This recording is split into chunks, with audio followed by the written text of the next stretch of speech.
শুরু হচ্ছে operation devil hunt. এ বিষয়ে বিস্তারিত জানাতে এই মুহূর্তে গাজীপুর থেকে যুক্ত হচ্ছেন সহকর্মী ফরহাদ বিন নূর। ফরহাদ, গাজীপুরের সবশেষ পরিস্থিতি জানাবেন, সেই সাথে অপারেশন ডেভিল হান্টের কার্যক্রম সম্বন্ধেও জানাবেন।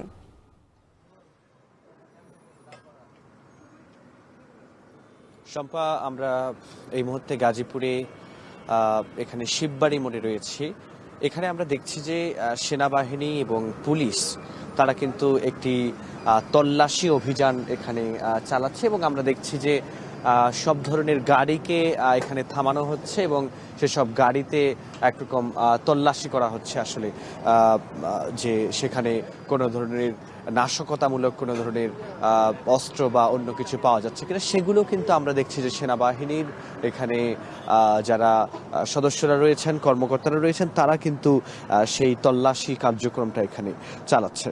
তো আরেকটা বিষয় একটু বলতে হয় যে আমরা কিন্তু জানি যে গাজীপুরে যে জেলা প্রশাসকের যে কার্যালয় রয়েছে সেখানেও কিন্তু আমরা দেখেছি যে সেখানে কিন্তু ঘন্টা দুয়েক আগেও সেখানে সেটি শুরু হয় এবং এই মুহূর্তে আমরা আসলে গাজীপুরে যে শিববাড়ি মোড় রয়েছে সেখানে দেখছি সেনাবাহিনীর এই তল্লাশি অভিযান।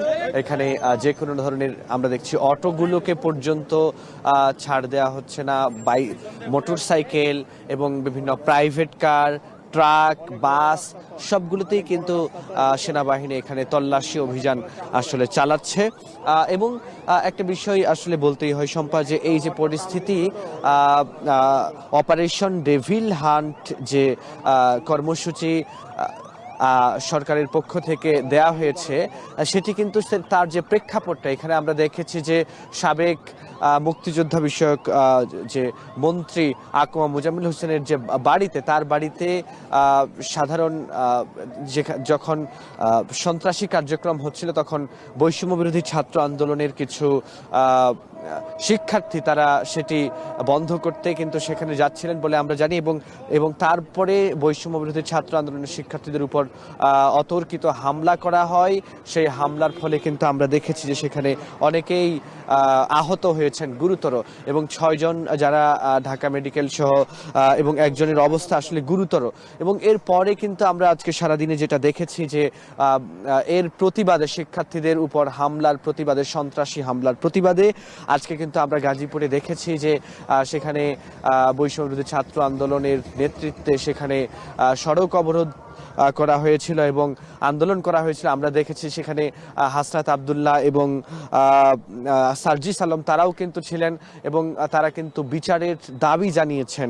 এবং আমরা সেখানে দেখেছি যে এই গাজীপুরের যে ডিআইজি তিনি সেখানে উপস্থিত থেকে তিনি আশ্বাস দিয়েছেন যে যারা অপরাধী তাদের বিরুদ্ধে ব্যবস্থা নেওয়া হবে এবং এই যেসব পুলিশ কর্মকর্তাও এই কর্মকাণ্ডে অবহেলা যাদের ছিল তাদেরকেও কিন্তু শাস্তির আওতায় আনা হবে বলে কিন্তু জানিয়েছেন। আমরা ইতিমধ্যেই জেনেছি যে একজনকে কিন্তু বহিষ্কারও করা হয়েছে।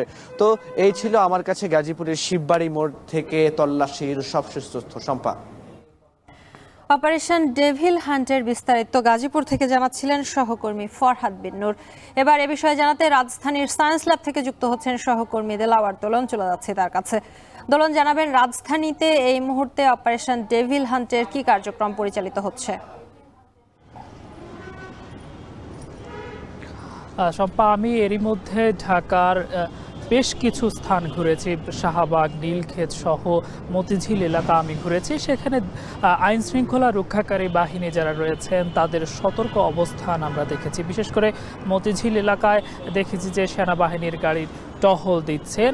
সর্বোপরি বলা যায় যে নগরীর গুরুত্বপূর্ণ মোড় থেকে শুরু করে স্থাপনাগুলোর সামনে এবং বিভিন্ন এলাকা জুড়ে আইন শৃঙ্খলা রক্ষাকারী বাহিনীর সতর্ক অবস্থানে রয়েছেন। এছাড়াও তাদের যে অভিযান ঘিরে যে তাদের তৎপরতা সেটাও আমরা দেখেছি।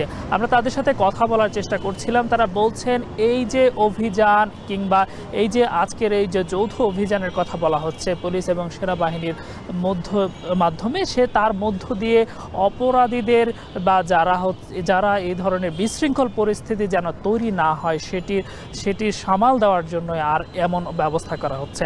আপনি নিশ্চয়ই জানেন গেল কয়েকদিনে আওয়ামী লীগের নেতাকর্মীদের সহ বিশেষ করে ধানমন্ডিতে ধানমন্ডিতে যে শেখ মুজিবুর রহমানের বাড়িতে হামলা, এর আগে আপনি যেমনটা বলছিলেন আমাদের সহকর্মী, যে গাজীপুরের ঘটনাকে কেন্দ্র করে সারা দেশে যে বিশৃঙ্খল পরিস্থিতি তৈরি হয়েছিল, তার প্রেক্ষিতেই মূলত ঢাকা শহর সহ সারা দেশে এই ধরনের অভিযানের যে প্রস্তুতি নেওয়া হয়েছে। আপনাকে আরেকটু বিষয় জানাতে চাই, রাজধানীর বিশেষ করে কোটপাড়া সহ যে সকল গুরুত্বপূর্ণ স্থানগুলোতে আমরা দেখেছি হাইকোর্ট ঘিরে আইন শৃঙ্খলা রক্ষাকারী বাহিনীর বিশেষ তৎপরতা রয়েছে। দিনে যেমনটা ছিল, রাতের বেলাও তাদের আমরা উপস্থিতি দেখেছি।